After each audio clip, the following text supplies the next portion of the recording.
சுட்டு தள்ளு புதுசா இப்போ பிறந்தோம்னு எண்ணிக்கொள்ளடாடு. பயணம் எங்கே போனால் என்ன, பாதை 100 ஆனால் என்ன, தோட்டம் வச்சவன் தண்ணீர் விடுவான் சும்மா நில்லடா. ஊத காத்து வீச உடம்புக்குள்ள கூச குப்பை கூளம் வத்த வச்சு காயலா.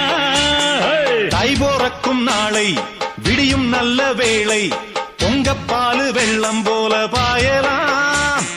அச்சு வெள்ளம் பச்சரிசி வெட்டி வச்ச செங்கரும்பு அத்தனையும் தித்திக்கிற நாள்தான். காட்டுக்குயிலு மனசுக்குள்ள பாட்டுக்கென்றும் பஞ்சம் இல்ல பாடத்தான். தவிலை தட்டு